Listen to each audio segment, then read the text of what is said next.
திராவிடம் பேசுவோம். இன்னைக்கு இந்த வாரம் உங்களை சந்திப்பதுல வந்து எல்லாரும் மிகப்பெரிய மகிழ்ச்சி. அதுக்கு காரணம் என்ன அப்படின்னா, எப்பவுமே ஒரு இலக்கிய போக்குல போகக்கூடிய திராவிடம் பேசுவோம்ல இந்த வாரம், அதுவும் இன்னைக்கு என்ன ஸ்பெஷல் அப்படின்னு பாத்தீங்கன்னா, ஸ்டீபன் ஹாக்கிங் அவரோட பிறந்த நாள். உலகமே ஒரு மிகப்பெரிய கடவுளா பார்க்கக்கூடிய போப் ஆண்டவரே ஸ்டீபன் ஹாக்கிங் தன்னுடைய அறிவியல் சார்ந்த கேள்விகளை முன்வைத்து மிகப்பெரிய தன்னுடைய அடக்கத்தை வெளிப்படுத்தின அப்படிப்பட்ட ஸ்டீபன் ஹாக்கிங்கோட பிறந்த நாள்ல நம்ம இன்னைக்கு எடுத்துக்க தலைப்பு அதுக்கு ஏற்ற மாதிரி அமைஞ்சதுனாலதான் இந்த சிறப்பான நாள் அப்படின்னு நான் சொல்றேன். ஏன்னா எஸ்மை நாள் மங்குனிகளின் தூவல். மங்குனிகளின் தூவல்னா நம்ம சாதாரணமா படத்துல பாக்குற மாதிரி இருந்த அதை பத்தி விளக்கக்கூடிய ஆளும் அந்த மாதிரி ஆள் இன்னைக்கு ஊடகவியலாளர் அப்படின்னு ஒரு வரியில் அவரை பத்தி குறிப்பிட முடியாது. அவரு பேசுனா அவரு கலந்துகிட்ட விவாதங்கள்ல பார்த்திருக்கக்கூடிய நண்பர்களுக்கு தெரியும் அந்த விவாதம் எப்படி இருக்கும். அவருடைய சமூக ஊடகங்கள்ல பார்க்கக்கூடிய அவரை தொடர்ற நண்பர்களுக்கு தெரியும் அந்த பேச்சு எப்படி இருக்கும். அந்த பேச்சு நடைக்காக நானும் உங்களோட காத்துட்டு இருக்கிறேன். இன்னைக்கு இந்த சிறப்பான நாள்ல அனைவரையும் வரவேற்பதில் மகிழ்ச்சியோடு திரு பாலா அப்படின்னு உங்களுக்கு அறிமுகப்பட்ட பாலமுருகன் கூடவில்லையார் அவர்களை வரவேற்கிறேன். வணக்கம். வணக்கம். வணக்கம்.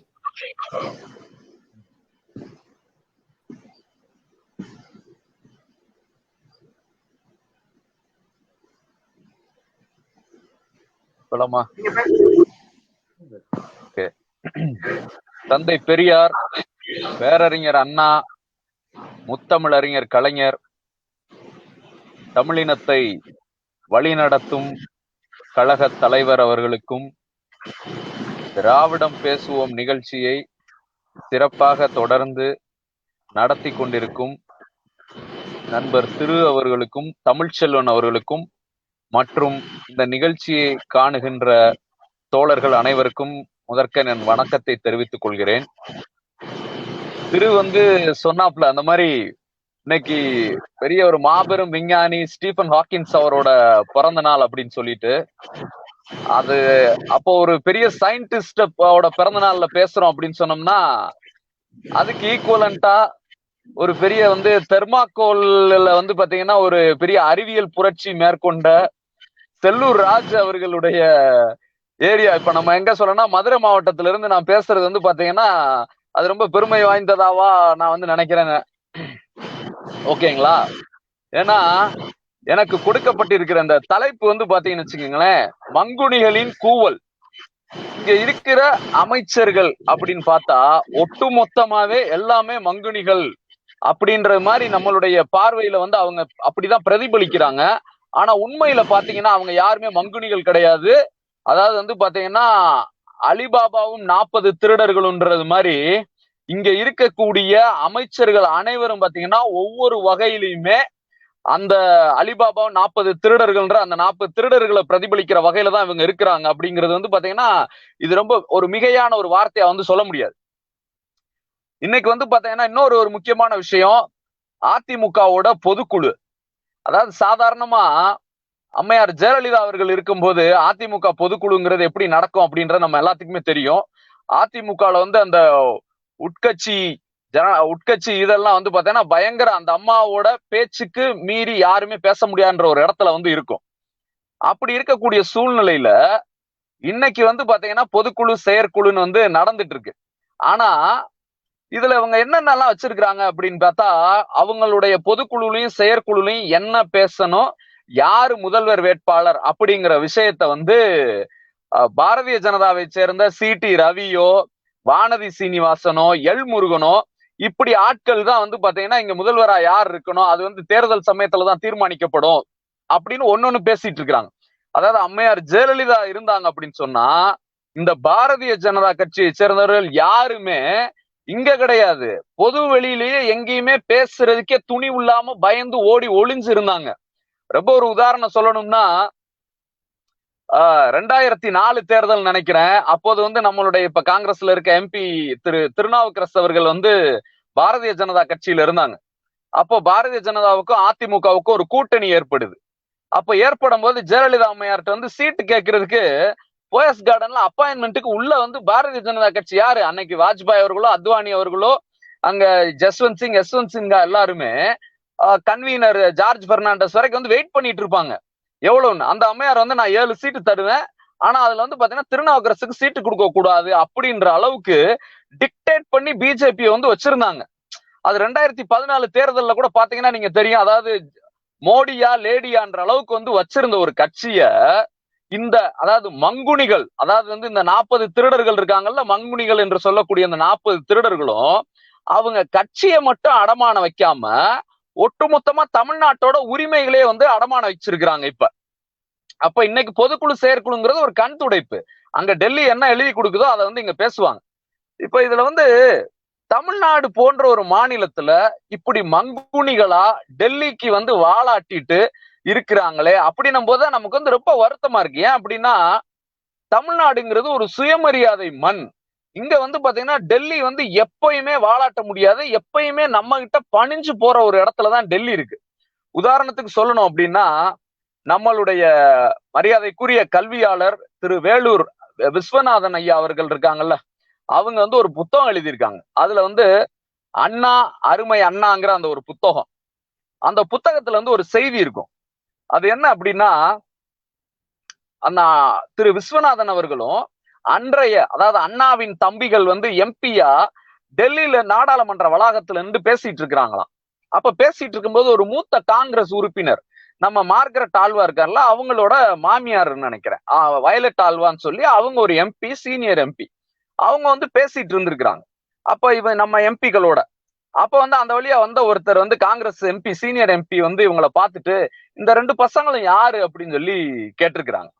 அப்ப வயலட் ஆல்வா வந்து சொல்லியிருக்கிறாங்க, இவங்க 2 பேரும் பசங்க கிடையாது, இவங்க 2 பேருமே நம்மள மாதிரியான எம்பிக்கள் 2 பேரும் தமிழ்நாட்டை சேர்ந்தவங்க, they both belong to Dravida Munnetra Kazhagam அப்படின்னு சொல்லி அவங்க சொல்லியிருக்கிறாங்க.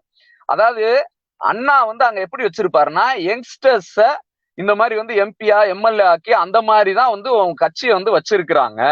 அவங்க வந்து பாத்தீங்கன்னா எந்த ஒரு உரிமைக்காகவும் இங்க வந்து நம்ம வந்து குரல் கொடுக்கக்கூடிய ஒரு இடத்துல வந்து இருக்கிறாங்க அப்படின்றத வந்து வலியுறுத்தி வந்து அவரு சொல்லி இருக்கிறார். அப்ப வந்து வாஜ்பாய் கூட சொல்லுவாராம் என்னன்னா இந்த மாதிரி அண்ணா வந்து சின்ன பசங்களை வச்சு கட்சி நடத்திட்டு இருக்கிறாரு அப்படின்னு சொல்லிட்டு. ஆனா அன்னைக்கு அண்ணா வந்து அந்த இளைஞர்களை யாரு வாஜ்பாய் சொன்ன சின்ன பசங்களை வச்சு கட்சி நடத்திட்டு இருந்தாலும் நேரு போன்ற ஒரு மாபெரும் ஆளுமைகளை, அதாவது நேருன்னா எப்படி சொல்லணும், இன்னைக்கு மோடியை விட 10 மடங்கு வலிமையான ஒரு தலைவர் அன்னைக்கு வந்து இருந்தாரு. அதாவது 400க்கும் அதிகமான எம்பி சீட்டுகளை ஜெயிச்சு நாடாளுமன்றத்துல வந்து அத்தகைய வலிமையான ஒரு இடத்துல நம்ம வாஜ்பாய் சொல்ற மாதிரி அண்ணாவுடைய தம்பிகள் அந்த சின்ன பசங்க போய் அங்க போய் கேள்வி கேட்டு அவங்க எல்லாத்தையுமே வந்து மிரட்டுற, அதாவது வந்து பாத்தீங்கன்னா தங்களுடைய உரிமைகளை வந்து நிலைநாட்டக்கூடிய இடத்துல வந்து இருந்தாங்க. அப்ப அண்ணாவின் பேர்ல வந்து கட்சி நடத்துற இன்னைக்கு வந்து பாத்தீங்கன்னா இங்க வந்து முதல்வர் பொறுப்பா இருக்கக்கூடிய எடப்பாடி பழனிசாமிக்கோ அல்லது இங்க இருந்து நாடாளுமன்றத்திற்கு போகக்கூடிய இங்க அதிமுகவை சேர்ந்த எம்பிகள் யாராவது அண்ணாவின் தம்பிகளுக்குரிய அந்த துணிச்சல் இருக்குமா? அதாவது நேரு அவர்கள்ட்ட வந்து பாத்தீங்கன்னா இந்திய வந்து எங்கிட்ட திணிக்காதீங்க அப்படின்னு சொல்லும் போது நம்மளுடைய நாஞ்சிலார் அவர்கள் வந்து சொன்னார், அதாவது எப்ப வரைக்கும் எங்கள் மேல இந்திய திணிக்க மாட்டீங்க அப்படின்னு வந்து நாஞ்சிலார் அவர்கள் வந்து கேட்கிறாரு, எம்பியா சின்ன பையனா. அப்ப நேரு சொல்லியிருக்கிறாராம், என் காலம் உள்ளவரை இந்தி திணிப்பு என்பது இந்தியை விரும்பாத மாநிலங்கள், குறிப்பா தமிழ்நாடு போன்ற மாநிலங்கள்ல இந்திய திணிக்கப்பட மாட்டாது நேரு சொல்லியிருக்காரு. அப்ப நேரு சொன்னதுக்கு வந்து நாஞ்சிலார் திரும்ப கவுண்டர் என்ன சொல்லியிருக்காருன்னா, உங்க காலம் எப்ப வரைக்கும்ன்றது எங்களுக்கு தெரியாதுல்ல, அத வந்து நாங்க ஒரு உத்தரவாதமா எடுத்துக்க முடியாது, நீங்க வந்து பாத்தீங்கன்னா சட்டப்பூர்வமான ஒரு அறிவிப்பை வந்து எங்களுக்கு கொடுங்க அப்படின்னு சொல்லி அப்பதான் வந்து பாத்தீங்கன்னா நேருவோட அந்த ப்ராமிஸ் வந்து சொல்லுவோம். அப்ப பாருங்க நமக்கு வந்து ஒரு உரிமை வேணும் அப்படின்னும் போது அது நேருவா இருந்தாலும் அன்னைக்கு அந்த 27 வயசு 28 வயசு இளைஞர்கள் அண்ணாவின் தம்பிகள் வந்து பாத்தீங்கன்னா அப்படி கேட்டு வாங்கியிருக்கிறாங்க. ஆனா இன்னைக்கு எப்படி இருக்கு, எடப்பாடி பழனிசாமியோ பன்னீர்செல்வமோ டெல்லி போனாங்கன்னா எப்படி இருப்பாங்க நீங்க நல்லா பார்த்திருப்பீங்க. அதுவும் சமீபமா அமித்ஷா வந்த கூட்டத்துல அதாவது எடப்பாடி மத்த அமைச்சர்கள் எல்லாருமே ஒரு 60 டிகிரிக்கு குனிஞ்சிருந்தாங்க அப்படின்னு சொன்னா பன்னீர்செல்வம் வந்து பாத்தீங்கன்னா தனியா படுத்தே இருப்பாரு அதுல. இப்ப அந்த அளவுக்கு வந்து இருக்கிறாங்க. ஒரு இன்னும் சொல்லணும் அப்படின்னா நம்மள இன்னும் ரொம்ப அசிங்கப்படுத்த கேவலப்படுத்துறதுக்கு வந்து ஒரு இவர் நம்ம ஆந்திரா முதல்வர் வந்து ஒரு தடவை பேசினார். யார்? முன்னாள் முதல்வர் சந்திரபாபு நாயுடு அவர்கள். சந்திரபாபு நாயுடு அவர்களுக்கு வந்து சிறப்பு அந்தஸ்து, அதாவது ஆந்திராவிற்கு சிறப்பு அந்தஸ்து கொடுக்காம வந்து காலதாமதப்படுத்தினாங்கன்ட்டு மோடியை எதிர்த்து சந்திரபாபு நாயுடு அவர்கள் அறிக்கை கொடுக்கும் போது என்ன சொல்லியிருந்தாருன்னா, எங்களை வந்து தமிழ்நாடு மாதிரி நினைச்சு ட்ரீட் பண்ணாதீங்க, தமிழ்நாட்டுக்காரவங்க மாதிரி நாங்க உங்ககிட்ட வந்து ஸ்லேவ்ஸா, யாரு, அடிமை மாதிரி நாங்க இருக்க மாட்டோம் அப்படின்னு வந்து சொல்லி இருக்கிறார். யாரு? சந்திரபாபு நாயுடு. அப்ப நம்மளுடைய இவங்களுடைய செயல்பாடுகள்னால தமிழ்நாட்டுக்கு எவ்வளவு பெரிய ஒரு அவமரியாதை பாருங்களேன். அதாவது நேரு காலத்திலிருந்து மோடி காலம் வரை ஒரு சுயமரியாதையோட ரொம்ப கெத்தான ஒரு மாநிலமா இருந்தத இந்த அடிமைகள், இந்த அதாவது மக்கள் செல்வாக்கு இல்லாத இந்த முதல்வர்கள் வந்து ஆட்சிக்கு வந்த இதுல இருந்து ஜெயலலிதா அம்மையார் இறந்ததுனால நம்ம வந்து இன்னைக்கு ரொம்ப அசிங்கப்பட்டு இருக்கோம். அதாவது நேருவை பார்த்து உங்களுடைய காலம் எப்பன்னு சொல்லுங்க, அது வரைக்கும் எங்களால காத்திருக்க முடியாதுன்னு சொன்னோம். ஆனா இன்னைக்கு வந்து பாத்தீங்கன்னா தமிழ் மொழியை முடக்கிட்டு சமஸ்கிருத வளர்ச்சியில வந்து இந்த அரசாங்கம் வந்து ஈடுபட்டுட்டே இருக்கு. சமஸ்கிருத வளர்ச்சிக்காக வந்து பாத்தீங்கன்னா கிட்டத்தட்ட 640 கோடி ரூபாய் இந்த 3 வருஷத்துல ஸ்பெண்ட் பண்ணிருக்காங்க. ஆனா தமிழ் வளர்ச்சி அப்படின்னு பாத்தீங்கன்னா ஒரு 5 கோடி அளவுக்கான பணம் கூட ஸ்பெண்ட் பண்ணல. அதை எதிர்த்து வந்து எடப்பாடி அவர்களை வந்து நீங்க கேள்வி கேளுங்க அல்லது பன்னீர்செல்வம் அவர்களை கேள்வி கேளுங்கன்னு சொல்லி நம்மளுடைய எதிர்க்கட்சி தலைவர் அவர்கள் சொல்லும் போது அவங்க வந்து அதை ஒரு பொருட்டாவே எடுக்க மாட்டாங்க.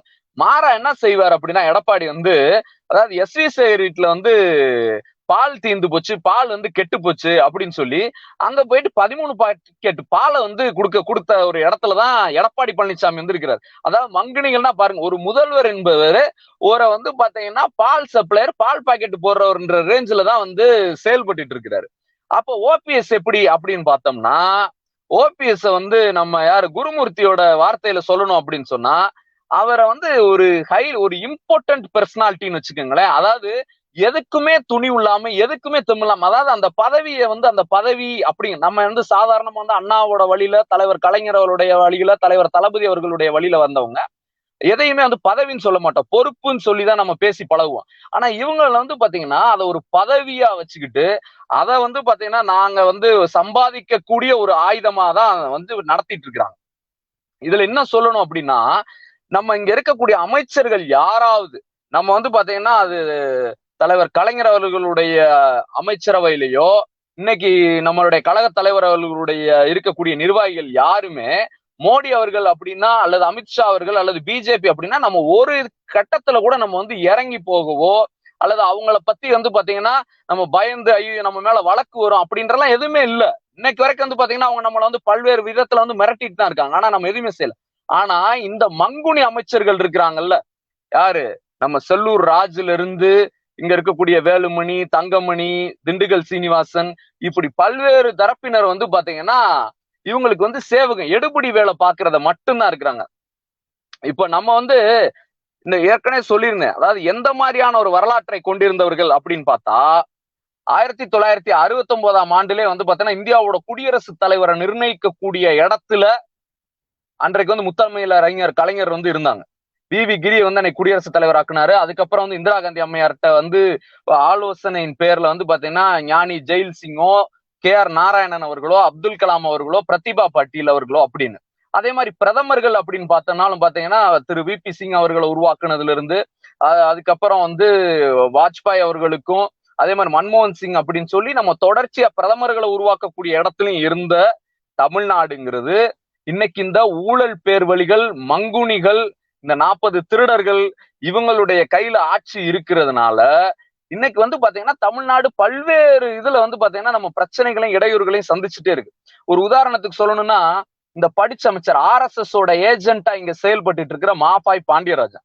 இப்ப நமக்கு எல்லாத்துக்கும் வந்து உலகத்துல இருக்க எல்லாருக்குமே தெரியும் தமிழ் தான் தொன்மையான மொழி, தமிழர்களுடைய நாகரிகம் வந்து தொன்மையான நாகரிகம். கீழடிங்கிறது வந்து பாத்தீங்கன்னா அது கிட்டத்தட்ட 2000-3000 ஆண்டுகளுக்கு மேலான ஒரு பழமையான ஒரு இது. அப்பயே வந்து கல்வியறிவோட இருந்தாங்க. அப்படி அந்த கீழடி அகழ்வாய்வை வந்து பாத்தீங்கன்னா முடக்கிற வகையில இந்த மாஃபா பாண்டியராஜன் போன்ற ஆட்கள் வந்து தமிழர் கீழடி வந்து பாரத நாகரிகம் அப்படின்னு சொல்றாரு. யாராவது வந்து அந்த வார்த்தையை வந்து சொல்லுவாங்களா? அதாவது வந்து தமிழர்களுடைய பெருமையை வந்து மறைக்கிற அளவுக்கு இந்த RSS வந்து தொடர்ந்து செயல்பட்டு இருக்கு. அதுக்கு வந்து பாத்தீங்கன்னா இந்த மாபாய் பாண்டியராஜன் போன்ற கைக்கூலிகள் வந்து அதுக்கு வந்து தொடர்ந்து செயல்பட்டுட்டே வந்துட்டு இருக்கிறாங்க. இதை எதிர்த்து இல்ல இது வந்து பாத்தீங்கன்னா தமிழர்களுடைய நாகரிகம்னு சொல்லக்கூடிய இடத்துல எடப்பாடி பழனிசாமி கிடையவே கிடையாது. ஏன் இவங்க எல்லாம் யாருமே இருக்க மாட்டாங்க அப்படின்னா, இவங்க எல்லாரு மேலயுமே ஊழல் குற்றச்சாட்டுகள் அவ்வளவு இருக்கு. யாரு? எடப்பாடி பழனிசாமி அவர்கள் மேல வந்து பாத்தீங்கன்னா, அவர் மேல அவர் சம்மந்தி மேல கான்ட்ராக்ட் விட்டது, இங்க வேலுமணி மேல வந்து பாத்தீங்கன்னா எல்இடி லேம்ப்ஸ் அந்த ஊழல், விஜயபாஸ்கர் மேல வந்து குட்கா ஊழல், இப்படி எல்லாரு மேலயுமே அதாவது வந்து இவங்க எல்லாம் விரைவில் வந்து சிறைக்கு செல்றதுக்கு ரொம்ப தயாரா இருக்கணும்னு வச்சுக்கோங்களேன். ஏன்னா நம்ம கழக ஆட்சி வந்ததுக்கு அப்புறம் முதல் வேலையே வந்து பாத்தீங்கன்னா தமிழ்நாட்டு உரிமைகளை எதெல்லாம் இழந்திருக்கோமோ அதெல்லாத்தையும் நம்ம வந்து மீட்க வேணும். இவர்கள் எல்லாத்தையும் வந்து பாத்தீங்கன்னா உரிய தக்க வகையில சட்ட ரீதியான ஒரு நடவடிக்கை மேற்கொள்ள வேண்டும்ங்கிறதான் இங்க தமிழக மக்களுடைய எதிர்பார்ப்பு. இப்ப இந்த மங்குனிகள் வந்து பாத்தீங்கன்னா என்னென்னலாம் பண்றாங்க அப்படின்னு பார்த்தா, இப்போ நம்ம திருக்குறள் இருக்கு. இப்ப திருவள்ளுவரை வந்து இவங்க காவி சாயம் வந்து பூசினாங்க. யாரு? பிஜேபி காரவங்க வந்து பாத்தீங்கன்னா அவருக்கு ஒரு காவி சாயம் பூசி பட்டை அடிச்சு, அதாவது உலக பொதுமறை மதத்துக்கெல்லாம் அப்பாற்பட்டவர் திருவள்ளுவர் அப்படின்ற ஒரு நிலையை வந்து இவங்க மாத்தி இப்படி வந்து செய்யறாங்க. அப்ப அதை வந்து எதிர்த்து வந்து இவங்க வந்து கேள்வி கேட்பாங்களா அப்படின்னு பார்த்தா, நம்ம ஆளுகளுக்கு வந்து பாத்தீங்கன்னா ஒரு ஒரு நம்மளுடைய பாரம்பரியமோ நம்மளுடைய வரலாறோ நம்மளுடைய தொன்மையோ நம்மளுடைய இலக்கியமோ எதுவுமே தெரியாது. ஏன்னு கேட்டா இப்ப எடப்பாடி பழனிசாமிகிட்ட போய் நீங்க கம்பராமாயணம் எழுதுனது யாரு அப்படின்னு கேட்டா சேக்கிலார் அப்படிம்பாரு. சோ அப்ப இருக்கவர்கிட்ட போய் திருவள்ளுவருக்கு வந்து காவி அடிச்சா என்ன எது அடிச்சா என்னன்ற இடத்துலதான் அவர் வந்து இருப்பார். பன்னீர்செல்வத்துக்கு ஒரே நோக்கம் அப்படிங்கிறது தன்னுடைய மகனை யாரு அவருடைய மகன் ரவீந்திரநாத்தை வந்து அமைச்சராக்குறன்ற தவிர பன்னீர்செல்வத்துக்கு தமிழ்நாட்டை பொறுத்தவரை எந்த ஒரு இலக்குமே கிடையாது. சரிங்களா? அதுக்கப்புறம் நம்ம செல்லூரார் யார் முதவே சொன்ன மாதிரி ஸ்டீஃபன் ஹாக்கின்ஸோட மாதிரியான ஒரு சயின்டிஸ்ட் அப்படின்ற மாதிரி இங்க ஒரு சயின்டிஸ்ட் அவர் செல்லூர் ராஜு சொல்றாரு, இந்த மாதிரி நாங்கெல்லாம் வந்து தாயில்லா பிள்ளையா இருக்கோம், இங்க வந்து கஷ்டப்பட்டுட்டு இருக்கிறோம், தமிழக மக்கள் தான் எங்களை ஓட்டு போட்டு ஆதரிக்கணும் அப்படின்னு சொல்றாரு. நான் செல்லூர் ராஜ் அவர்களுக்கு வந்து ஒரு கேள்வி கேட்கிறேன். அதாவது தாயில்லா பிள்ளைன்னு சொல்றீங்கல்ல, உங்களுடைய அந்த அம்மையார் ஜெயலலிதா அவர்களுடைய மரணம் எப்படி நிகழ்ந்தது, அதனோட சுத்தி நிகழ்ந்த அப்ப நடந்த சம்பவங்கள்லாம் என்னென்ன அப்படிங்கறத இது வரைக்கும் நீங்க தமிழக மக்கள்கிட்ட தெரிவிச்சிருக்கீங்களா? அதாவது ஆறுமுகசாமின்ற ஒரு பேர்ல வந்து பாத்தீங்கன்னா ஒரு ஆணையம் உருவாக்கி ஜெயலலிதா அவர்களுடைய மரணம் தொடர்பா வந்து நியமிக்கப்பட்டது. இன்னைக்கு தேதி வரைக்கும் பன்னீர்செல்வம்லாம் அதுல வந்து ஆஜரே ஆகல. அந்த ஆணையத்தை வந்து பாத்தீங்கன்னா எக்ஸ்டெண்ட் பண்ணிட்டே போயிட்டு இருக்கிறாங்களே தவிர இப்போ வரைக்கும் அது சம்பந்தமான எந்த ஒரு தெளிவுமே இல்லை. அப்ப தாயில்லா பிள்ளைன்னு சொல்லக்கூடியவங்க இவங்களுக்கு எல்லாத்துக்கும் இந்த அமைச்சர் பதவி முதலமைச்சர் பதவி கிடைக்கவே காரணமாக இருந்த அந்த அம்மையாருடைய சாவுக்கு எப்படி நடந்ததுன்னு சொல்லக்கூட முடியாத இடத்துல இருக்கிறாங்கன்னா, அதாவது ஜெயலலிதாவுக்கே இவங்க வந்து ஒரு விசுவாசமாவோ ஒரு நியாயமாவோ நடந்துக்கலன்னா தமிழ்நாட்டு மக்களுக்கு வந்து இவங்க எப்படி நடந்துப்பாங்க? அப்ப இவங்க எவ்வளவு பெரிய கிரிமினல்ஸ் பாருங்களேன். அதாவது இவங்களை வந்து நம்ம மங்குனிகள்னே சொல்லக்கூடாது. மங்குனிகள்னா யாரு அப்படின்னா முட்டாள்தனமா ஏதாச்சும் வந்து செயல்படுறவங்க பேசுறவங்க. அதாவது முட்டாள்களாவும் இருந்து முட்டாள்கள் தனத்தை வந்து எதுக்கு காட்டுவாங்க அப்படின்னா, தங்களை வந்து மக்கள் வந்து ஐயோ செல்லூர் ராஜ் வந்து இன்னைக்கு தெர்மாக்கோல் இப்படி வச்சுட்டாருப்பா அப்படின்னு சொல்லி நம்ம எல்லாம் வந்து மீம் கிரியேட் பண்ணி சிரிச்சிட்டு இருக்கோம். திண்டுக்கல் சீனிவாசன் வந்து பாட்டாளி மக்கள் கட்சி இதை பத்தி பேசும்போது வந்து பார்த்தோன்னா ஆப்பிள் சின்னம்னு சொன்னாரு அப்படின்னு இவங்க எல்லாமே வந்து காமெடி பண்றது மாதிரி வந்து நம்ம நினைச்சிட்டு இருக்கோம். ஆனா ஆக்சுவலா இவங்க எல்லாமே பெரிய ஊழல் பேர்வழிகள். இவங்களுடைய இந்த ஊழலையும் இவங்களுடைய இந்த நிர்வாகத்தன்மை திறனற்ற இந்த துணிவற்ற ஒரு விஷயங்களை வந்து மறைக்கிறதுக்காக தான் இவங்க வந்து இப்படி எல்லாம் பேசிட்டே இருக்கிறாங்க. அதுல வந்து இப்ப இன்னும் குறிப்பா வந்து சொல்லணும்னா அந்த மஞ்சமாக்கியான் யாரு ராஜேந்திர பாலாஜி மாதிரியான ஒரு ஆட்கள் இவங்களை எல்லாத்தையுமே இதெல்லாமே மங்குனிகள் கிடையாது. தமிழ்நாட்டை பிடித்த அதாவது தமிழ்நாட்டுக்கு எதிரான அதாவது ஒரு எட்டப்பன் கூட்டம். நான் ஏற்கனவே சொன்ன மாதிரி பாத்தீங்கன்னா 40 திருடர்கள் அப்படின்னு சொன்னா இவங்க எல்லாம் எட்டப்பன் கூட்டம்.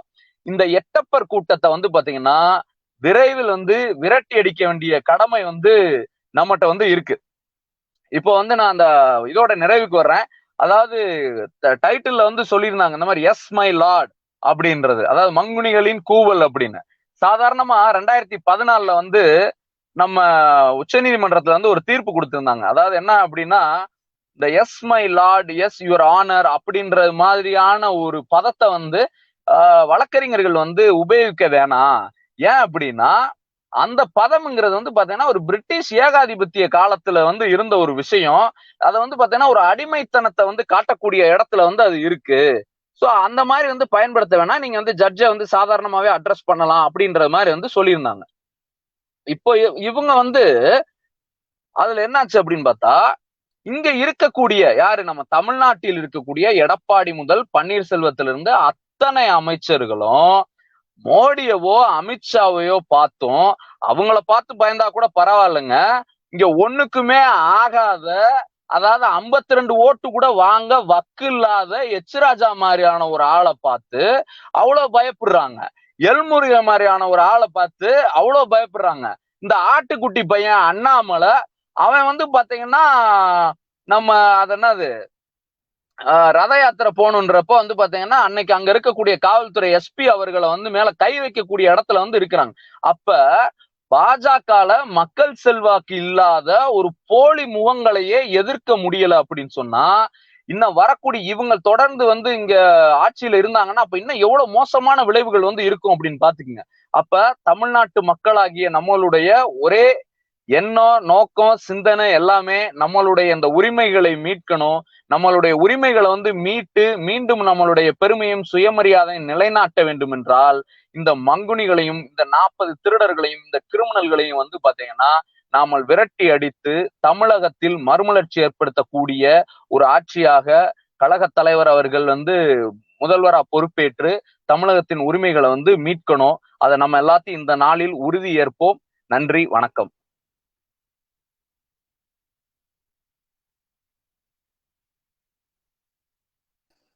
வணக்கம். ஒரு அற்புதமான கருத்துக்களை இங்கே அதிரடியாக சொன்ன அண்ணன் பாலா அவர்களுக்கு நன்றி. தொடர்ந்து இந்த சண்டே சேனலுடைய எல்லாம் கண்டு எங்களுடைய சேனலை சப்ஸ்கிரைப் கேட்டுக்கொள்கிறேன். அனைவருக்கும் நன்றி.